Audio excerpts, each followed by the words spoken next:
Hello everyone, welcome back my YouTube channel. My name is Gulab Shah और आप सभी देख रहे हैं मेरा official channel DU education club. I hope आप सभी ठीक होंगे और आप सभी ने अपनी अपनी स्टडी बहुत अच्छे से कर ली होगी।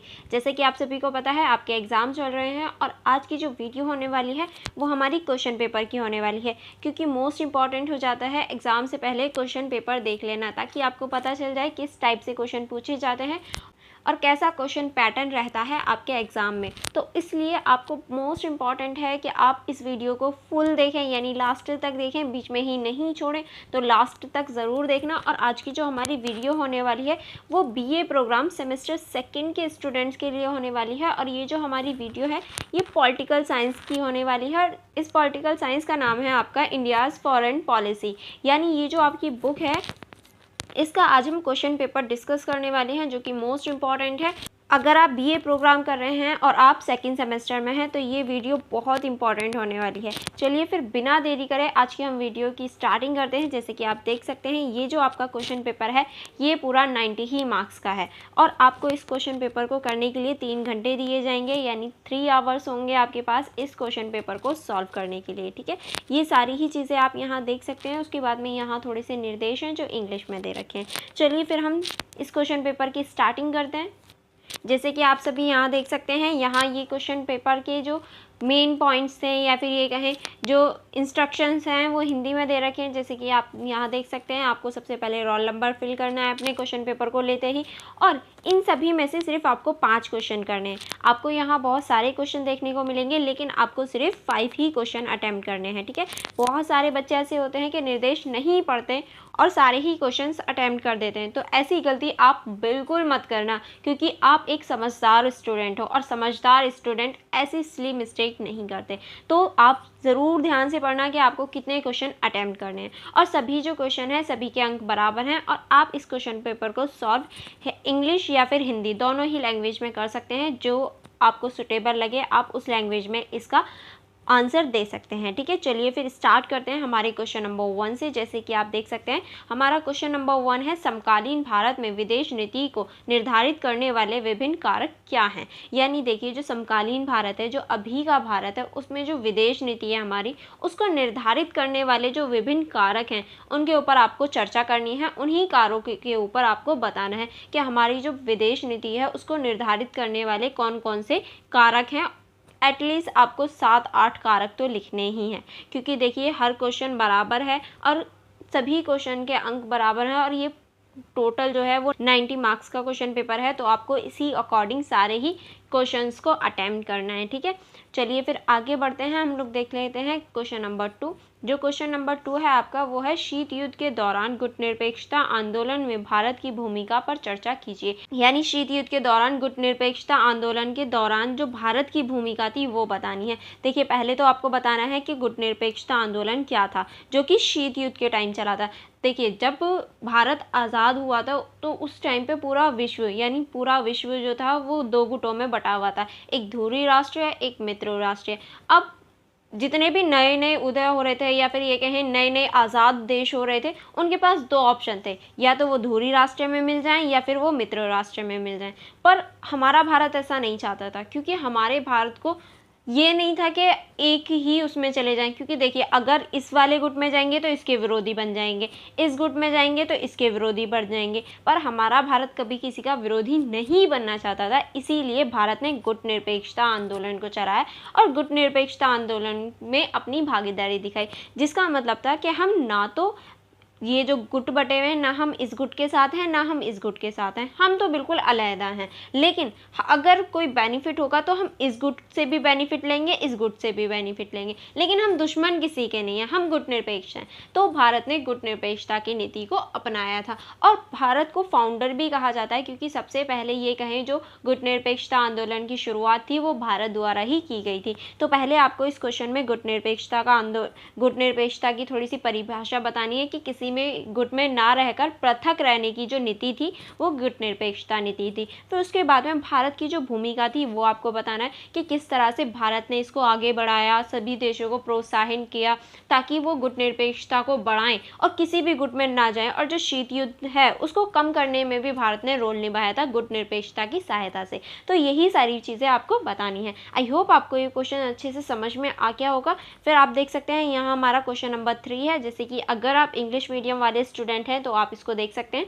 चलिए हम हिंदी मीडियम वाले स्टूडेंट्स के लिए देख लेते हैं। ये हमारा क्वेश्चन नंबर 3 है, जिसमें लिखा है भारत चीन संबंध में सीमा विवाद एक प्रमुख मुद्दा है, विश्लेषण कीजिए। यानी भारत और चीन जो संबंध है उसमें जो सीमा विवाद है वो एक प्रमुख मुद्दा है, किस तरह से ये आपको बताना है। आपने भी ये चीज़ देखी होगी कि मोस्टली भारत और चीन की युद्ध रहता है, किसकी वजह से, सीमा विवाद को लेकर, क्योंकि हमारे भारत का कुछ क्षेत्र है जो चीन कहता है कि नहीं ये हमारा है, और बहुत सारी चीज़ें ऐसी हैं जो सीमा विवाद को बढ़ावा देती हैं, और सीमा विवाद हम देख सकते हैं भारत और चीन के बीच में। तो ऐसे कौन कौन से मुद्दे हैं जो सीमा विवाद को बढ़ाते हैं, सीमा विवाद को दिखाते हैं, ये आपको इस क्वेश्चन में बताना है। ठीक है, चलिए आगे चलते हैं। आगे हमारा क्वेश्चन नंबर 4। क्वेश्चन नंबर 4 है भारत और यूरोपीय संघ के बीच व्यापार की बढ़ती संभावनाओं का वर्णन कीजिए, उपयुक्त उदाहरण के साथ इसकी व्याख्या करें। यानी देखिए, भारत और जो यूरोपीय संघ है उसके बीच में जो व्यापार की बढ़ती संभावना है उसके बारे में आपको बताना है और उदाहरण के साथ बताना है।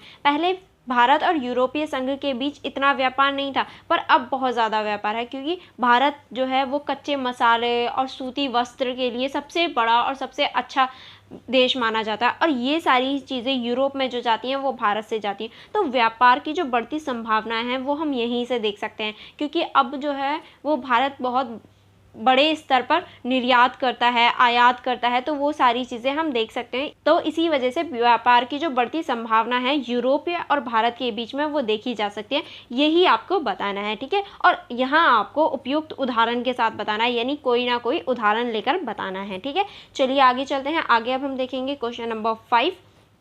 जैसे कि आप सभी देख सकते हैं यह हमारा क्वेश्चन नंबर 5 है। क्वेश्चन नंबर 5 में पूछा गया है उत्तर शीत युद्ध काल में भारत एवं अमेरिका के संबंधों का मूल्यांकन कीजिए। यानी उत्तर शीत युद्ध के बाद की जो स्थिति थी, शीत युद्ध के बाद का जो काल था, उस टाइम पे भारत और अमेरिका के जो संबंध थे उसके बारे में बताना है। क्योंकि देखिए, भारत जो था ना तो अमेरिका के साथ गया था ना ही सोवियत संघ के साथ गया था, क्योंकि भारत ने गुटनिरपेक्षता की नीति अपना ली थी। तो आपको बताना है कि शीत युद्ध के बाद, जब शीत युद्ध समाप्त हो गया था, उत्तर शीत युद्ध आ गया था, तो उसके बाद में भारत और अमेरिका के जो संबंध थे वो कैसे थे, इसके बारे में आपको मूल्यांकन करना है। ठीक है, चलिए फिर आगे चलते हैं। आगे हमारा क्वेश्चन नंबर 6, जैसे कि आप देख सकते हैं यहाँ इंग्लिश मीडियम में है, उसके बाद में ये हिंदी मीडियम में दे रखा है। ये हमारा क्वेश्चन नंबर 6, भारत रूस संबंधों में समय के साथ बड़ा बदलाव आया है, व्याख्या कीजिए। यानी भारत और जो रूस संबंध है उसमें समय के साथ हम बदलाव देख सकते हैं, किस तरह से व्याख्या करनी है। देखिए, जब शीत युद्ध या फिर ये कहें जब हम आज़ाद हुए थे,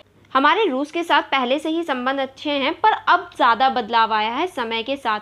किस तरह से बदलाव आया है ये आपको बताना है और इसकी पूरी व्याख्या करनी है। ठीक है, चलिए आगे चलते हैं। आगे हमारा क्वेश्चन नंबर 7, जैसे कि आप देख सकते हैं G20 में भारत की भूमिका का आलोचनात्मक परीक्षण कीजिए। यानी जो G20 है उसमें जो भारत की भूमिका है उसके बारे में बताना है, उसमें आपकी आलोचनात्मक परीक्षण करना है, आलोचनात्मक व्याख्या करनी है। ठीक है, पहले आपको G20 के बारे में बताना है कि G20 क्या है, कब इस संगठन की स्थापना हुई थी और भारत इसका कब सदस्य बना, और इसमें भारत की क्या भूमिका है, यानी भारत इसमें किस तरह से महत्वपूर्ण भूमिका निभाता है, ये आपको बताना है। ठीक है, चलिए आगे बढ़ते हैं। आगे हमारा क्वेश्चन नंबर 8, जैसे कि देख सकते हैं आप, ये इंग्लिश मीडियम वाले स्टूडेंट्स के लिए है। चलिए हम हिंदी मीडियम वाले स्टूडेंट्स के लिए देख लेते हैं। जैसे कि आप देख सकते हैं यह है वर्तमान बहुध्रुवीय विश्व में भारत की उभरती शक्ति की भूमिका का वर्णन कीजिए। यानी वर्तमान समय जो है वो हमारा बहुध्रुवीय है, तो उस टाइम पे भारत की जो उभरती हुई शक्ति है उसकी आपको भूमिका बतानी है। पहले तो आपको बताना है कि वर्तमान में बहुध्रुवीय विश्व किस तरह से, क्योंकि देखिए हमारा जो विश्व है वो अब एक ध्रुवीय या दो ध्रुवीय नहीं है। शीत युद्ध के टाइम पे दो ध्रुवीय था, क्योंकि हमारा विश्व दो ध्रुवों में बट गया था, एक ध्रुवीय राष्ट्र है, एक मित्र राष्ट्र है। यहाँ महत्वपूर्ण शक्तियाँ थी और यहाँ महत्वपूर्ण शक्तियाँ थी, और दोनों एक दूसरे के अपोज में थी। लेकिन अब जो है हमारा पूरा विश्व जो है वो बहुध्रुवीय बन गया है, क्योंकि देखिए सभी इंपॉर्टेंट है, सभी की जो शक्ति है वो इंपॉर्टेंट है, है और सभी जो हैं एक इम्पॉर्टेंट रोल निभाते हुए हमें दिखाई देते हैं, चाहे वो अमेरिका हो, चीन हो, भारत हो, सभी हों। तो इसीलिए अब जो विश्व है वो बहुध्रुवीय बन गया है। तो बहुध्रुवीय विश्व में जो भारत की उभरती हुई शक्ति है उसके बारे में आपको बताना है, क्योंकि अब देखिए भारत भी तो एक उभरती हुई शक्ति के रूप में सामने आ रहा है। भारत भी तो अपनी शक्ति को बढ़ा रहा है। अब भारत के पास भी परमाणु हथियार हैं और बहुत सारी चीज़ें हैं जिसमें भारत जो है वो विकास कर रहा है और आगे बढ़ रहा है। तो इसीलिए कैसे भारत एक उभरती हुई शक्ति के रूप में सामने आ रहा है ये आपको बताना है, ठीक है। नेक्स्ट है हमारा क्वेश्चन नंबर 9। क्वेश्चन नंबर 9 को देख लेते हैं। विश्व व्यापार संगठन अंतर्राष्ट्रीय व्यापार के विशेष संदर्भ में भारत के बढ़ते हुए प्रभाव का आलोचनात्मक परीक्षण कीजिए। यानी विश्व व्यापार संगठन में अंतर्राष्ट्रीय व्यापार के विशेष संदर्भ में आपको बताना है कि भारत का जो बढ़ता हुआ प्रभाव है उसको आपको बताना है कि किस तरह से विश्व में अंतर्राष्ट्रीय स्तर पर जो व्यापार है उसमें भारत की जो भूमिका है या प्रभाव है वो किस तरह से बढ़ता हुआ दिखाई दे रहा है। क्योंकि देखिए पहले भारत का जो कंट्रीब्यूशन था, जो भूमिका थी, वो इतनी नहीं थी, कम थी, पर अब ज़्यादा हो गई है। तो किस तरह से ये प्रभाव बढ़ा रहा है या किस तरह से हम इसका प्रभाव देख सकते हैं भारत का, ये आपको बताना है। इसमें आपको आलोचनात्मक परीक्षण करना है। आई होप आपको ये क्वेश्चन भी अच्छे से समझ में आ गया होगा। अगर आपको कोई डाउट हो तो आप मुझसे कमेंट बॉक्स में पूछ सकते हैं, मैं ज़रूर रिप्लाई दूंगी। एंड अगर आपने अभी तक मेरी वीडियो को लाइक नहीं किया है तो आप जल्दी से लाइक कर दीजिए, क्योंकि ये सच में बहुत इंपॉर्टेंट है आपके एग्जाम के पॉइंट ऑफ व्यू से। चलिए फिर अब हम क्वेश्चन नंबर 10 देख लेते हैं। जैसे कि हमारा क्वेश्चन नंबर 10 है, निम्नलिखित में से किन्हीं दो पर संक्षिप्त टिप्पणी लिखें। यानी आपको नीचे 4 पॉइंट दे रखे हैं, उनमें से किन्हीं दो पर आपको संक्षिप्त टिप्पणी लिखनी है। पहला है आपका क्वाड, यानी आप क्वाड पर लिखेंगे। सेकंड है आपका जलवायु परिवर्तन पर भारत की प्रतिक्रिया, यानी जो जलवायु परिवर्तन होते हैं उसमें जो भारत की प्रतिक्रिया है, भारत क्या प्रतिक्रिया देता है।